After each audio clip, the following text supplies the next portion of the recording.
찬송가 301장입니다. 찬송가 301장.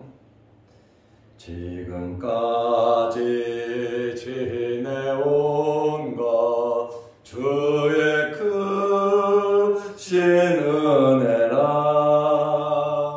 한이 없는 주의 사랑 어찌로 말하랴.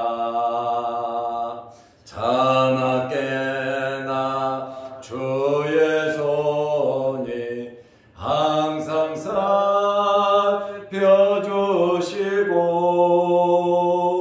모든 일을 주 안에서 형통하게 하시네. 몸도 맘도 연약하나 새 힘 받아 살았네.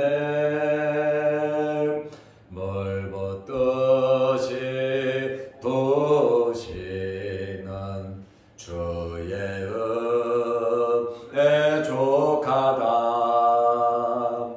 사랑 없는 거리에나 험한 산길 헤맬 때 주의 손을 굳게 잡고 찬송하며 가리라. 주님 다시 배올 날이 날로 다가와. 무거운 짐 주께 맡겨 벗을 날도 멀잖네. 나를 위해 예비하신 고향 집에 돌아가.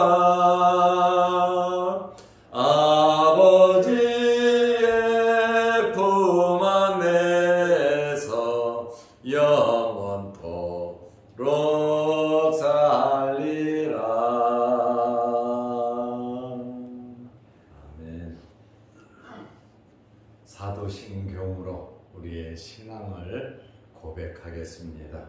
전하사 천지를 만드신 하나님 아버지를 내가 믿사오며 그 외아들 우리 주 예수 그리스도를 믿사오니 이는 성령으로 잉태하사 동정녀 마리아에게 나시고 본디오 빌라도에게 고난을 받으사 십자가에 못 박혀 죽으시고 장사한 지 사흘 만에 죽은 자 가운데서 다시 살아나시며 하늘에 오르사 전능하신 하나님 우편에 앉아 계시다가 저리로서 산자와 죽은 자를 심판하러 오시리라. 성령을 믿사오며 거룩한 공회와 성도가 서로 교통하는 것과 죄를 사하여 주시는 것과 몸이 다시 사는 것과 영원히 사는 것을 믿사옵나이다. 아멘. 하나님의 말씀 누가복음 1장 24절 25절입니다. 이후에 그의 아내 엘리사벳이 잉태하고 5달 동안 숨어 있으며 이르되 주께서 나를 돌보시는 날에 사람들 앞에서 내 부끄러움을 없게 하시려고 이렇게 행하심이라 하더라. 아멘. 25절 말씀까지 보았습니다.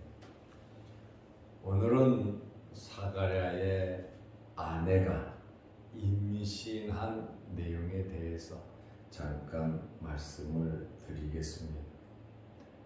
우리는 사가랴의 아내 엘리사벳이 임신한 사건을 통해서 한 가지 확실히 알 수 있는 것은 하나님의 말씀은 그대로 이루어진다는 말씀입니다. 하나님께서 아브라함에게 아들을 주실 것을 말씀하셨습니다. 그러자 믿음의 조상이라고 하는 아브라함은 믿지 못했습니다.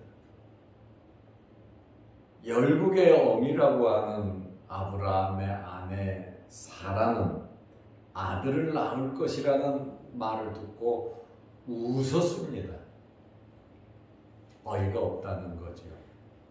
있을 수 없는 일이라고 웃었어요. 그래서 천사가 너 웃었냐? 안 웃었는데요. 너 아들 낳으면 이름을 이삭이라고 해라. 이삭이라는 뜻이 웃음이라고 하는 그러한 뜻입니다. 엘리사 시대의 수넴 여인이 주의 종에게 너무 잘했어요. 부부가 마음을 합해서 너무 주의 종에게 잘하고 섬김으로 엘리사가 잘나서 잘한 것은 아니에요.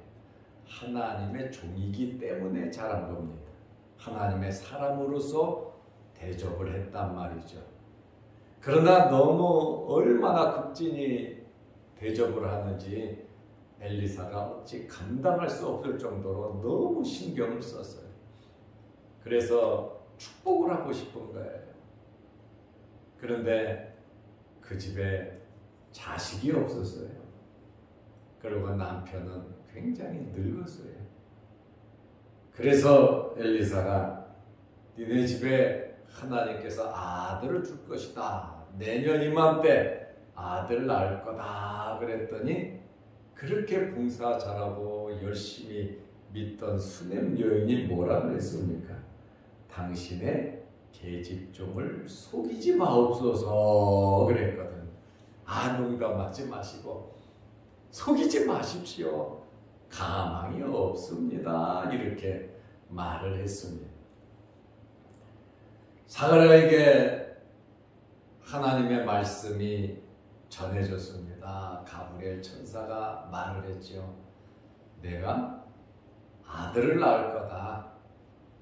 그런데 이름을 요한이라고 하라. 그랬더니 사가랴가 뭐라 그랬습니까? 18절에 내가 이것을 어찌 알겠습니까? 내가 늙었고 아내도 나이가 많습니다. 불가능합니다. 이렇게 말을 했거든요. 그런데 천사가 뭐라 그랬습니까? 20절 말씀해 보면 때가 되면 이루어지리라 그랬어요. 하나님의 때가 되면 이루어질 것을 말씀하셨는데 우리의 삶 속에서도 크고 작은 일이 있지만 하나님의 때가 있으면 때가 되면 이루어질 줄로 믿으시기 바랍니다. 하나님의 그 때, 우리 시간이 아니에요. 하나님께서 정해진 그 시간에 가장 적절하고 우리에게 가장 좋을 때 하나님께서 모든 일들을 이루어 주신다는 거예요. 그래서 우리는 하나님의 주권을 믿어야 합니다. 그리고 37절 말씀에 보면 대저 하나님의 모든 말씀은 능하지 못하심이 없느니라. 하나님의 말씀에는 능력이 있다. 하나님은 전능하신 분이시다라고 말씀하고 있습니다. 우리가 믿는 하나님이 바로 이런 분이시다 그 말씀입니다. 누가복음 1장 24절 오늘 읽은 본문 말씀을 보면 이후에 세월이 좀 지났지요. 이후에 제사장 사가랴가 직무의 날을 마치고 비록 말을 못하는 믿지 못해서 말 못하는 사람이 돼서 제사장의 직무를 마치고 집으로 돌아갔습니다. 이후에 그의 아내 엘리사벳이 잉태하고 하나님의 말씀이 그대로 이루어졌잖아요. 믿지 않아도 믿을 수 없다고 고백을 해도 하나님의 말씀은 그대로 이루어지는 것입니다. 5달 동안 숨어 있으며 이르되 엘리사벳이 아이를 잉태하고 5달을 숨어 있었다 이렇게 말을 하고 있어요. 여기 숨었다라고 하는 이 말은 헬라어로 페리에 크리벤이라는 말인데 완전히 숨었다는 이야기. 비밀에 붙였다는 거. 5달 동안 임신한 사실을 비밀에 붙였다는 거예요. 참 자랑도 하고 싶고 여기저기에 나 아기 가졌다고 이렇게 할 수도 있는데 완전히 비밀에 붙였다고 말을 하고 있습니다. 그러면 왜 이렇게 경사스럽고 좋은 일을 감췄을까요? 성경에는 감춘 이유를 말을 하고 있지를 않아요. 어떤 사람은 나이 들어서 아기를 가져서 너무너무 부끄러워서 그것을 감췄다 이렇게 말하는 사람이 있습니다.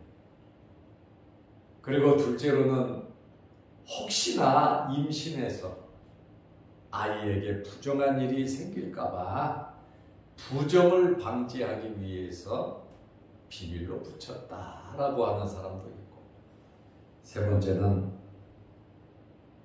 나이가 들어서 아이를 가졌기 때문에 혹시 유산의 가능성이 있어서 아무래도 그런 위험이 있겠죠. 그렇다 보니까 안전을 위해서 두 부부가 비밀에 붙였다. 그런데 하나님께서 허락해 주셨다면 유산이 되겠습니까? 절대로 그런 일이 없겠지만 그래도 나이가 들어서 유산의 위험성에 노출되어 있는 것은 사실입니다. 네 번째로는 준비하기 위해서 경건하게 아이를 낳기 위해서 기도하면서 준비하기 위해서 5달 동안 숨겼다 이렇게 말을 하고 있습니다. 그러나 하나님의 말씀은 그대로 이루어진다는 사실을 우리는 이 말씀을 통해서 알 수가 있습니다. 그리고 천사가 말한 것처럼 하나님의 모든 말씀은 능하지 못하심이 없다, 능력이 있다, 전능하다는 것이거든요. 그래서 말씀은 그대로 이루어지니까 우리가 기도할 때 다른 그 어떤 것보다 하나님의 말씀을 붙잡고 기도하시기를 바랍니다. 꿈도 이루어지지만 하나님의 말씀은 100% 확실하게 이루어진다는 겁니다. 성경을 기록한 목적이 첫째는 우리를 구원하기 위해서 예수 그리스도를 안내하는 구원의 길을 안내하는 목적으로 성경을 기록했습니다. 두 번째는 이 성경을 기록한 목적은 우리를 교훈하기 위해서 기록을 했습니다. 이러한 교훈을 받아서 참고 견디면 그 교훈이 그대로 이루어진다는 거예요. 그래서 우리는 이 말씀의 교훈을 삼아 하나님의 말씀은 이루어진다. 그러므로 말씀 붙잡고 낭망하거나 실망하지 말고 끊임없이 말씀 붙잡고 기도하시고 응답 받으시기를 축원합니다. 엘리사벳이 감사하면서 고백을 해. 이 일은 누가 했느냐? 하나님께서 하셨다는 겁니다. 누가복음 1장 25절에 주께서 나를 돌아보시는 날에 하나님께서 나를 돌아보셨다. 이렇게 말을 하고 있습니다. 제사장 가문입니다. 남편은 아비야 바녀의 제사장이고 엘리사벳은 아론의 레위의 자손입니다. 둘 다 레위족입니다. 하나님의 종들입니다. 그 가족입니다. 그런데 제사장 가문에 자식이 없다라고 하는 것은 굉장한 부끄러움이었어요. 그리고 아이를 못 갖는다고 하는 것은 두 부부에게 치명적인 약점이 되었습니다. 자식이 없다는 것은 치욕이었고 수치였고, 이스라엘 사람들은 심하게 어떻게까지 생각을 했냐면 하나님께서 버리셨다,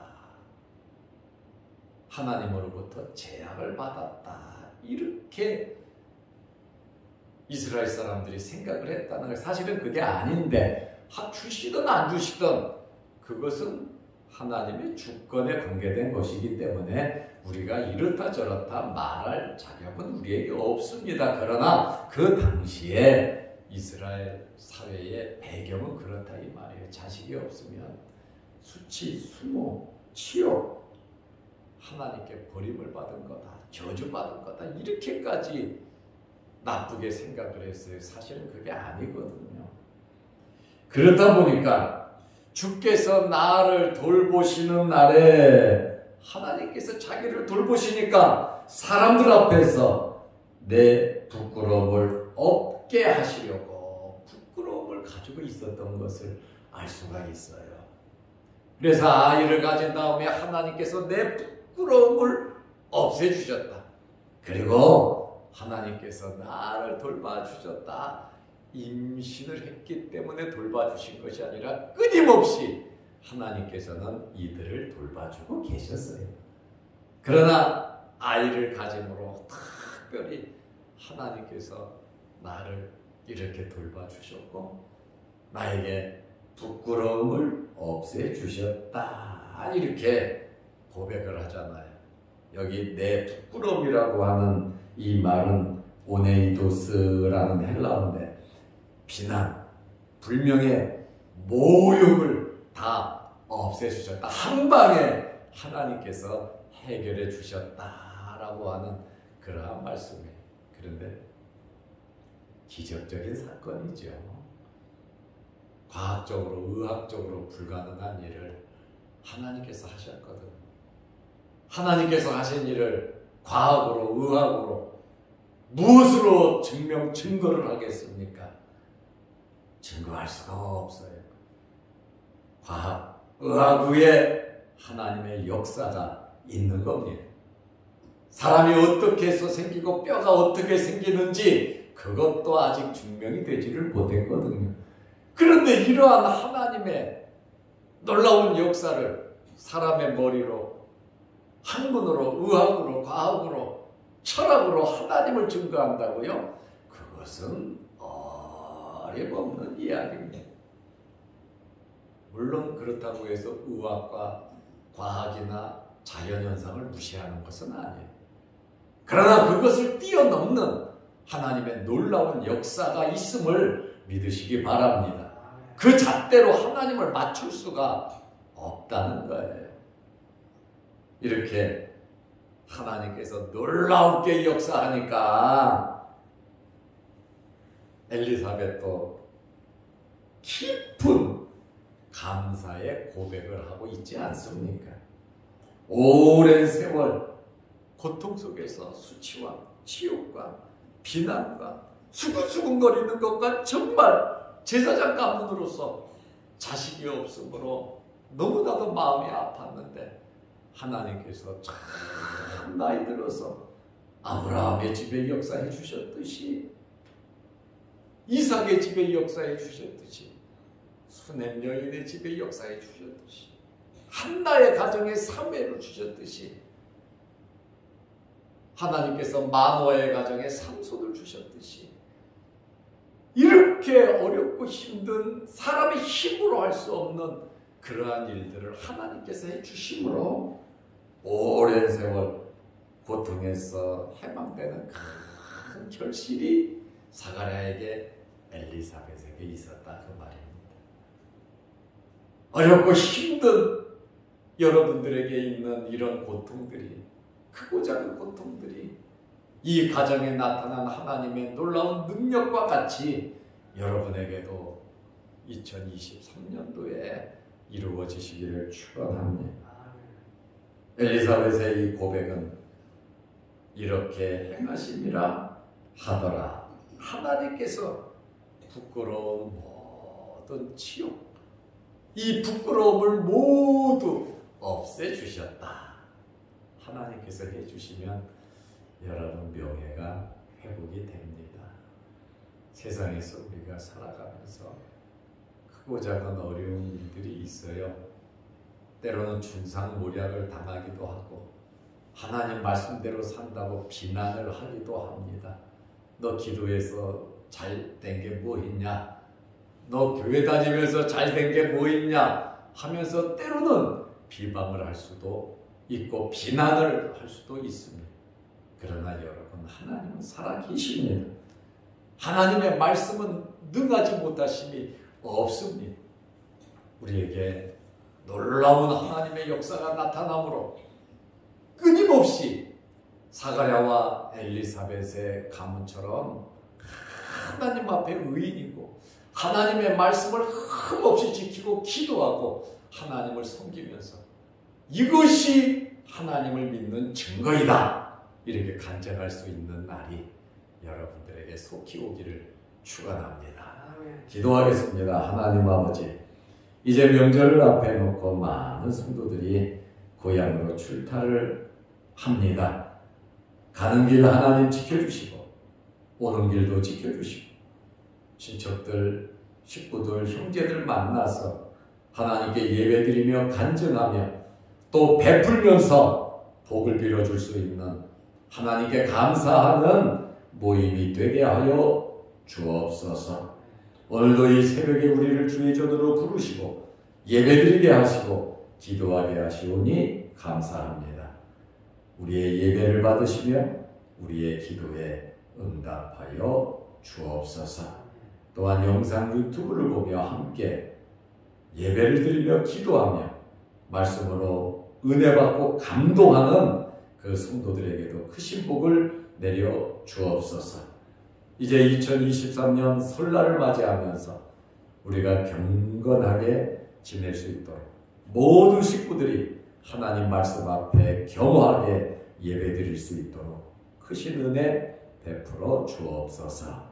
예수님의 이름으로 기도드리옵나이다. 아멘. 하늘에 계신 우리 아버지여, 이름이 거룩히 여김을 받으시오며 나라의 임하옵시며 뜻이 하늘에서 이룬 것 같이 땅에서도 이루어지이다.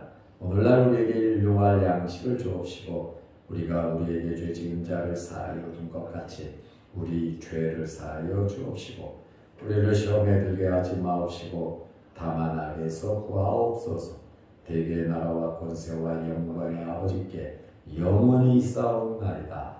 아멘. 자유롭게 기도하시기 바랍니다.